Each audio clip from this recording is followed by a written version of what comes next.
What is good, guys? No Sleeves 12 here with another episode of Short Side Wristers and NHL 19 podcast. If you're watching it on YouTube, thank you. If you're watching on Spotify or listening on Spotify or whatever, thank you, guys. Today's episode is going to be the new hut content over the last couple days. It's been a few days since I've been able to regularly upload because of my new schedule, which sucks.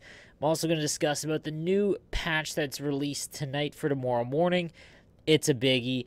Well, technically it's very small, but it includes a very, very big change to how things are going to be played. Anyways, let's jump right into it.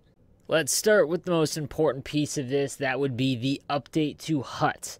So, what is happening announced tonight by Flopfish on Twitter for tomorrow morning, March 8th at 5 a.m. Eastern Time. What is happening is that HUT Comp Season and HUT Champs is going to have no ability to back out. I'm going to read it verbatim here for you guys. So, after we introduced win-based competitive seasons, we saw a lot of complaints from the community around players dodging top players in the seasons.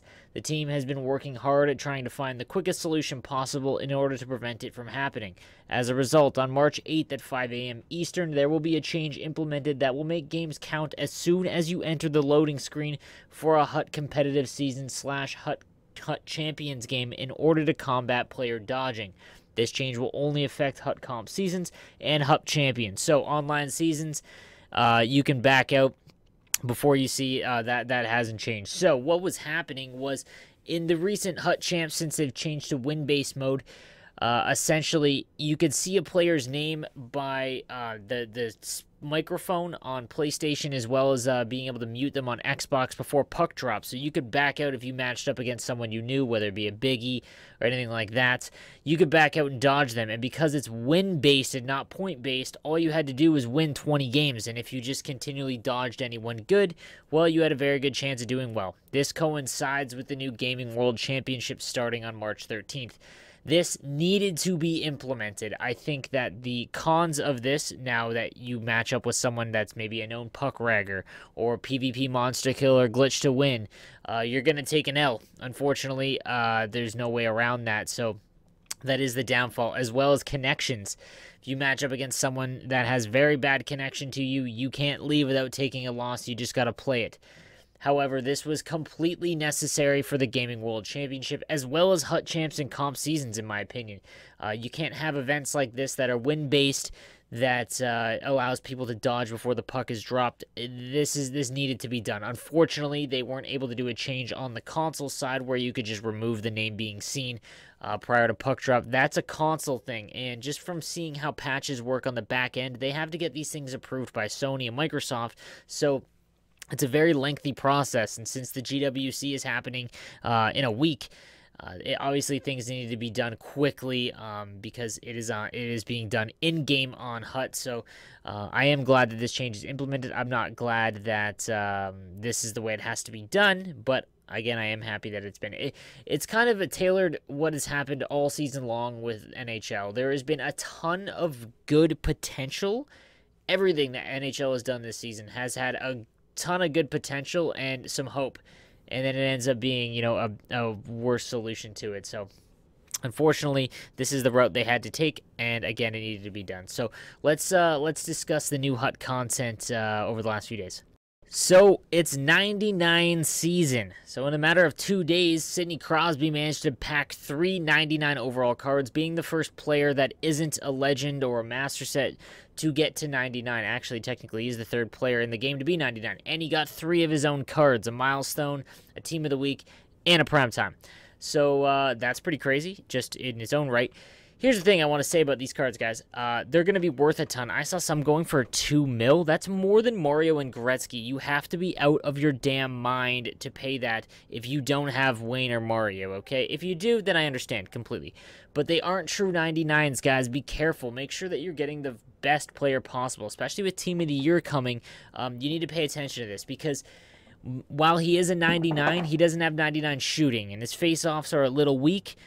So just, you know, watch for that, okay? When you have to choose between some 99s, when you do have, you know, say you save up all your coins, you can afford one 99 Team of the Year card or Primetime or whatever it may be. Just be sure that you look into all his stats. Being a 99 overall doesn't mean that he's a true 99 like Mario and Wayne. I just want to mention that. So today, we got the 98 Alex Ovechkin. Now, this card is going to be insanely expensive because Team of the Year will start very shortly, but the Ovechkins have been stupid expensive. There isn't very many good right-handed shots in the game at all, really. I have one of the best teams on PlayStation, and it's, my right-handed players are definitely my weakest link, and it's very tough to find high-end ones. So Ovechkin, one being one of the most popular and best players in the world, he's gonna demand value. This card's gonna go for $2 million. If you pack this Ovechkin, sell him because he's going to get a Team of the Year that's better, and you can hold on to those coins for Team of the Year. Again, guys, this has been my stance on Prime Times, Milestones, Team of the Weeks all year long. Once you pack them, they will go down in value no matter what. Okay.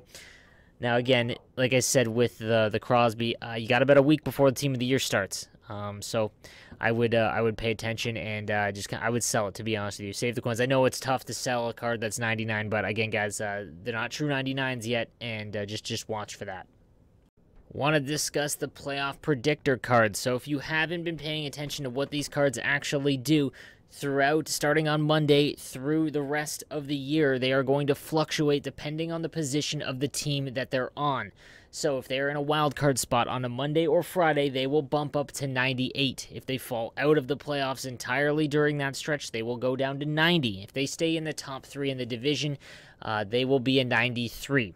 So there's 6 teams that you can basically just ignore that are going to be 93 no matter what, and that is everyone in the Atlantic, everyone in the Pacific. These teams will not change. San Jose, Calgary, and Vegas will finish 1, 2, and 3, as well as Toronto, the Bruins, and Tampa Bay. So anyone that those 6 players, they're 100% going to be 93s, as well as Washington.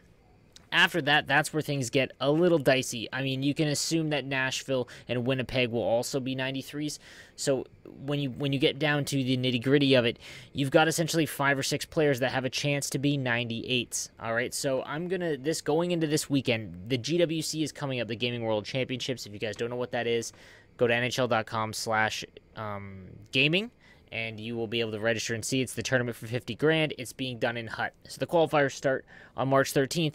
That means that on Monday, you could potentially have 4 98s into your lineup if you call it correctly this weekend. Prices are already starting to fluctuate, guys, so you got to either call your shot or be prepared to shell out a ton of money. I took my shot. So if you look at the cards that are available to you, one of them is Jared Spurgeon from the Wild. Now, the problem I have with Jared Spurgeon is that when he updates, say he gets a 98, his shot accuracy is still going to be very low. So among the cards that are probably going to get 98, he would be the lowest one I would target.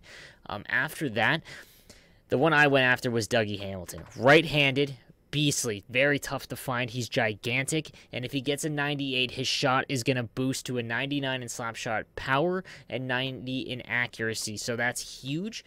Not to mention, his wrist shot is actually going to be half decent as well. You might be able to throw him on the wing. Again, right-handed shots are very tough to come by.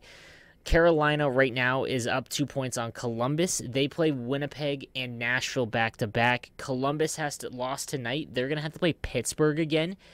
If they lose that game, guaranteed wild card spot. The other team is Montreal. They're losing to my Sharks right now. Go Sharks. They have a potential to fall out as well, but I have a feeling they'll stick in. It's going to come down to that Columbus-Pittsburgh game. It's if Pittsburgh wins that, you've lucked out if you go after Dougie Hamilton. Dumoulin is another player for Pittsburgh as well. I would avoid if you could, because even if they fall into a wild card spot at 98, his card is not going to be all that special. I would avoid that one. In the West, things have kind of broken down, so it's really going to be, it looks like, Minnesota, which I didn't think was going to happen. For whatever reason, they're winning games. They beat Tampa tonight, and again, Jared Spurgeon, like I said, would be the lowest of the 98s, but obviously at 98, so. Essa Lindell is the other one. Now, his price is already being impacted. Dallas looks to be locked into that wild card spot going into Monday. He's going to be a 98, but he's already going for up over 400K. What I also need to mention, a lot of people ask me, hey, should I buy these cards now and sell them when they're 93s? Let me give you a perfect example of something I learned. This is my first true season of Hut. I'm going to tell you the Taylor Hall story. So if you guys don't remember, in November, he had like 3 milestones, and he hit them all right back to back, but he needed to go one game to end November and hold off not getting any points so that in December he could get his 91 right away. So everyone and their mother bought the Taylor Hall once he ended the last game in December. Okay, everyone did for around 500-600K. The problem with that is everyone did it to try and make money. Okay, he got his 91 right away in December. Then everyone tried to sell him, and it's the problem with supply and demand, guys. They're always going to be the most expensive when you know they're going to get upgraded, and then they fall down. So I have a feeling that there's so many playoff predictor cards that all these people are buying these 93s that, you know, like Nazem Kadri, you know, those guys, the cards that you know for sure are going to be 93s, and you're not going to make any buck on them when you go, because everyone's holding on to them because they know they're going to be 93s. So just be prepared to not make a ton of coins that way. It's the 98s where you're going to make your buck, and you got to call your shot soon, because again, the longer into the weekend you go, the more and more people will know how things are going to shake out. That's why I bought my Dougie Hamilton for 300K tonight. That could be huge for me on Monday. So again, guys, just watch out for those.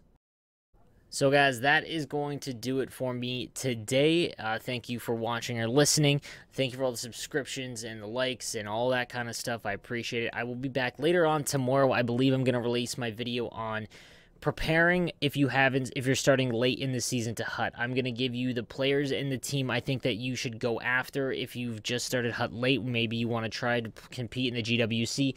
I'm going to give you a full list of cards that you should go after if you don't have a ton of coins and you're just starting, okay? So I think it's going to be really good for you guys. I get a ton of questions about it all the time, and yeah, I just want to help you guys that way. So again, guys, thank you for watching and listening. I am No Sleeves 12, and I will see you guys tomorrow.